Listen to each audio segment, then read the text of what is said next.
Le mental est le résultat de vibrations qui apparaissent dans une substance très subtile que l'on appelle chitta. Ces vibrations vont se cristalliser, comme se densifier, se grossifier, comme dit Magoroji, et pour éventuellement se matérialiser. Le mental est donc un univers matériel vibratoire aux profondeurs diverses. Nous voyons le corps comme la manifestation extérieure du mental. À chaque vague, le mental prend forme, peut devenir pensée, émotion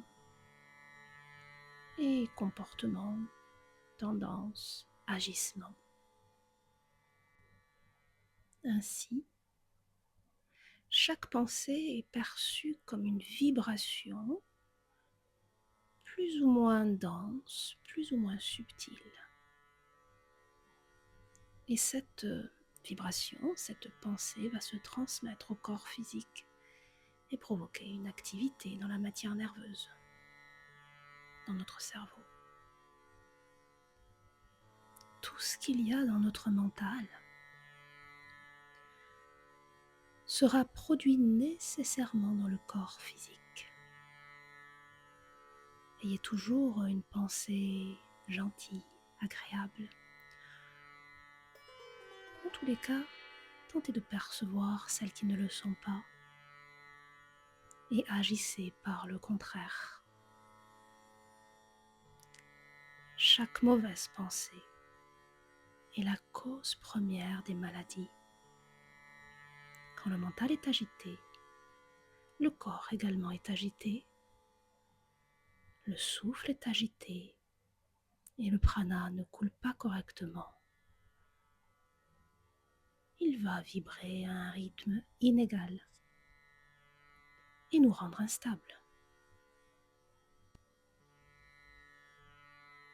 Ces instabilités vont engendrer des actions dans la vie, un karma.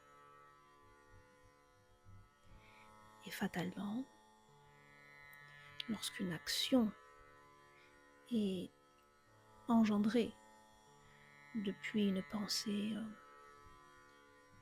malveillante ou de souffrance, le karma sera de même nature. C'est une règle. Le mental est une puissance en réserve. Nos pensées, nos émotions sont à la base de toutes nos actions. Et donc pour cela, j'invite les élèves à observer, à être très attentive à leurs pensées source de souffrance ou souffrance source de pensée,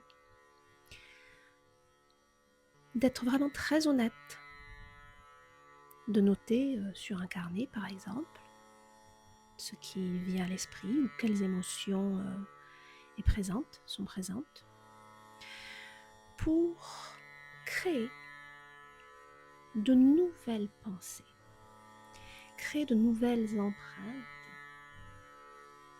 les répéter pour que finalement elles deviennent plus intéressantes,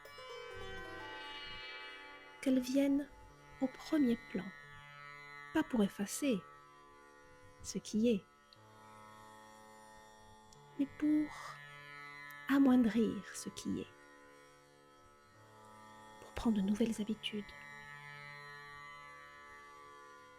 Ça demande une très grande vigilance, une très grande conscience et honnêteté, avec comme postulat que nous sommes responsables de chacune de nos actions.